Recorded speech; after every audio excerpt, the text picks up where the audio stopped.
The Iran-Contra affair is a complex and controversial chapter in U.S. history that's connected to broader discussions about the CIA's impact on Black communities, particularly in the context of drug trafficking in the 1980s. In the mid-1980s, during Ronald Reagan's presidency, the CIA facilitated the sale of weapons to Iran, despite an arms embargo, and used the proceeds to fund Contra rebels fighting in Nicaragua. This operation was part of a broader U.S. foreign policy objective to counter communism in Central America. But the money for these operations partly came from drug trafficking networks, some of which were selling large amounts of crack cocaine in U.S. cities. Journalist Gary Webb investigated this connection in the Dark Alliance series in the San Jose Mercury News. He argued that individuals involved in the CIA-backed Contras had been selling cocaine that made its way into Black communities in cities like Los Angeles, contributing to the crack epidemic that devastated urban Black communities. Webb's series suggested that the CIA was either aware of or complicit in this drug trade, which fueled significant controversy and led to calls for further investigation. A later CIA report confirmed that some of these drug traffickers were indeed associated with the Contras, but the agency denied intentionally targeting Black communities. However, many people believe the influx of crack cocaine had a lasting impact on Black communities, leading to higher incarceration rates, strained family structures, and increased violence, all of which have been part of the ongoing critique of how the affair affected these communities. The issue remains controversial and is seen as part of a pattern of systemic harm faced by Black communities in America, amplifying distrust in government institutions. This belief stems largely from the lasting trauma of the crack epidemic, which hit Black neighborhoods particularly hard, leading to skyrocketing addiction rates, incarceration, and family breakdown. The perception isn't just based on isolated incidents, but on a broader pattern of historical harm and neglect by government agencies. For instance, the Dark Alliance investigation by Gary Webb exposed connections between CIA-backed groups and drug traffickers, revealing how funds from drug sales were allegedly funneled to support the Contras. Even though the CIA has denied targeting Black communities, for many, the pattern of impact felt deliberate, reinforcing a view of the agency as complicit in harm against marginalized communities.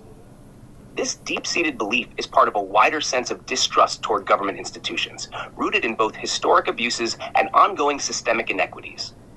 It's seen as yet another instance where policies and practices left devastating impacts on Black communities, with little accountability or recognition from the government. And it gets to the heart of why so many Black people feel skeptical about trusting the government.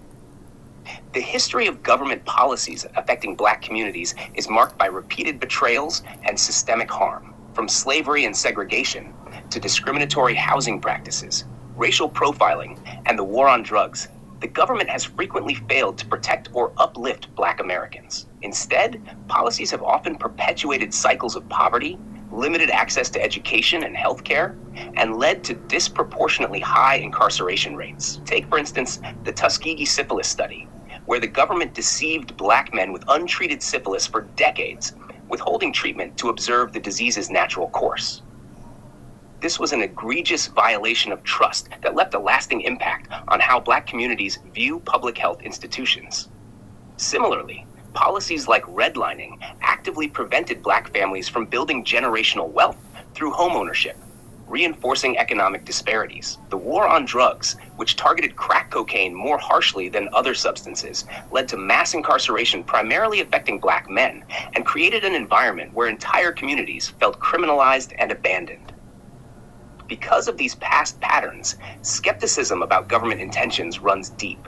For many, it's not just about individual policies, but a long-standing systemic issue of neglect and mistreatment. This skepticism is compounded when promises of reform or help don't address the root causes of inequity, or when accountability is minimal.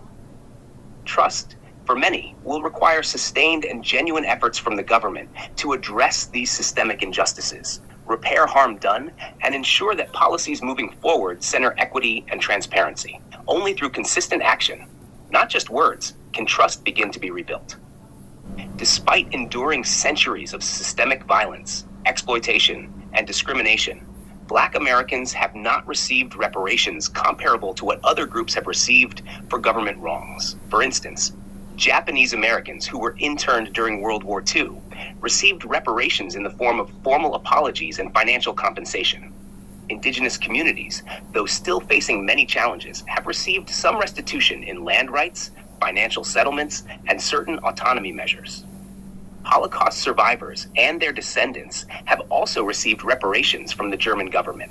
In contrast, Black Americans have yet to see a similar commitment to repair the damages from slavery, Jim Crow laws, redlining, and the many other policies that have disadvantaged them over generations. Efforts toward reparations have gained more attention in recent years, with cities like Evanston, Illinois, creating local programs and national conversations increasingly calling for a comprehensive approach. However, there hasn't yet been a federal policy to address the profound economic and social damage caused by centuries of enslavement, racial terror, and structural inequity. The lack of reparations for Black Americans isn't just about financial compensation. It's also about acknowledgement, healing, and justice. Many argue that reparations would help address the vast racial wealth gap and recognize the enduring impact of historical harms. The call for reparations is not just a call for compensation, but also a demand for America to confront its history and take responsibility for the generational trauma that continues to affect Black communities today. In 1996, a series of articles in the San Jose Mercury News by Gary Webb claimed that the CIA was involved in cocaine trafficking that contributed to the crack cocaine epidemic in the United States. Webb's series, titled Dark Alliance, alleged that CIA and Department of Justice officials ignored or protected drug dealers in Southern California who were connected to the Nicaraguan Contras. However, 3 federal investigations, as well as investigations by the Los Angeles Times, the New York Times, and the Washington Post, concluded that there was no evidence of a conspiracy by the CIA to bring drugs into the United States. Crack cocaine gained a significant foothold within the Black community due to a combination of factors including its cheap price, highly addictive nature, targeted marketing by drug dealers in urban populations, and existing socioeconomic disparities that made communities more vulnerable to drug abuse, leading to a disproportionate impact on the Black community during the crack epidemic of the 1980s. Key factors contributing to this issue: accessibility and affordability. Crack cocaine was significantly cheaper than powder cocaine, allowing for easier access to a wider segment of the population, particularly in economically disadvantaged neighborhoods. Highly addictive nature. Crack's rapid, intense high followed by a quick crash made it extremely addictive, leading to a cycle of dependence and further drug-seeking behavior. Targeted marketing. Drug dealers often deliberately targeted urban neighborhoods with high Black populations, exploiting existing social issues and vulnerabilities to sell crack. Socioeconomic disparities. Existing issues like poverty, unemployment, and limited access to quality education and healthcare created conditions where individuals were more susceptible to drug use as a coping mechanism. Law enforcement practices. Some argue that disproportionate policing and harsh sentencing policies targeting drug offenses in Black communities further exacerbated the issue. The average sentence for crack cocaine trafficking offenders was 74 months.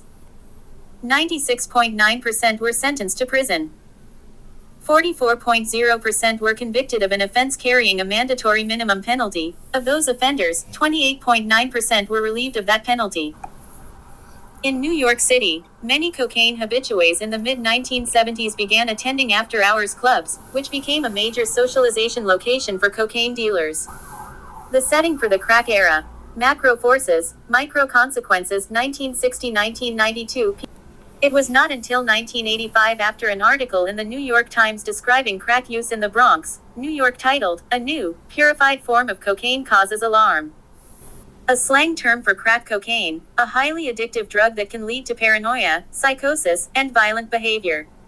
With an inmate population of 19,836, almost the size of the nearby University of Southern California, and a budget worth over $700 million, Los Angeles County Jail is the largest incarceration center in the U.S. Thanks for watching. If you enjoyed the video, please give it a thumbs up, subscribe for more content, and leave a comment below. See you next time.